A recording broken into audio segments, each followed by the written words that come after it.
എന്റെ ആദ്യത്തെ theatre experience എന്ന് പറഞ്ഞു ചെയ്ത വീഡിയോയുടെ താഴെ വന്നൊരു കമന്റാണിത്. സംഗതി ശരിയാണ്. ഈ കമന്റിനെ അന്വർത്ഥമാക്കുന്ന സംഭവങ്ങളും ഉണ്ടായിട്ടുണ്ട്. അതായത് തിയേറ്ററിൽ ചെന്ന് സിനിമ കാണുക എന്നതൊരു ഹരമായി കൊണ്ടു നടന്നിരുന്ന സമയത്ത് കണ്ട, എന്നാൽ തിയേറ്ററിൽ നിന്നല്ല നമ്മൾ ഒരു തരത്തിലും കാണാൻ പാടില്ലാത്ത ഒരു സിനിമയെ പറ്റിയാണ് പറഞ്ഞു വരുന്നത്. സിനിമയുടെ പേര് ബെസ്റ്റ് ഓഫ് ലക്ക്.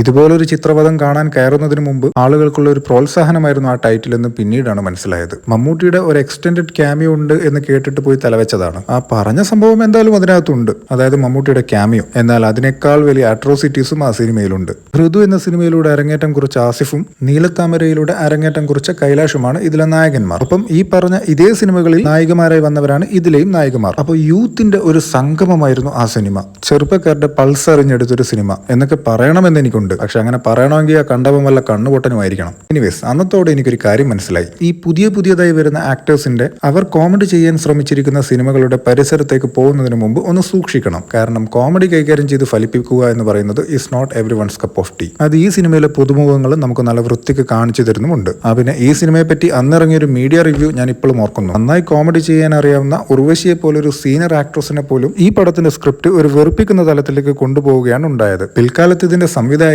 ഈ സിനിമ ഇങ്ങനെ അതപ്പതിച്ചു പോയതിന്റെ കാരണം ഇതിലെ നായക നടന്മാരാണെന്നുള്ള ഒരു ആരോപണം പുറത്തിറക്കിയിരുന്നു. പുള്ളിയുടെ സ്ക്രിപ്റ്റ് പിന്നെ ഗംഭീരമായതുകൊണ്ട് കൂടുതലൊന്നും പറയുന്നില്ല. എനിവേസ്, നിങ്ങളിൽ എത്ര പേർ ഈ കാവ്യം കണ്ടിട്ടുണ്ടെന്ന് എനിക്കറിയില്ല. കണ്ടിട്ടുണ്ടെങ്കിൽ നിങ്ങളുടെ മഹത്തായ അനുഭവങ്ങൾ പങ്കുവെക്കുക.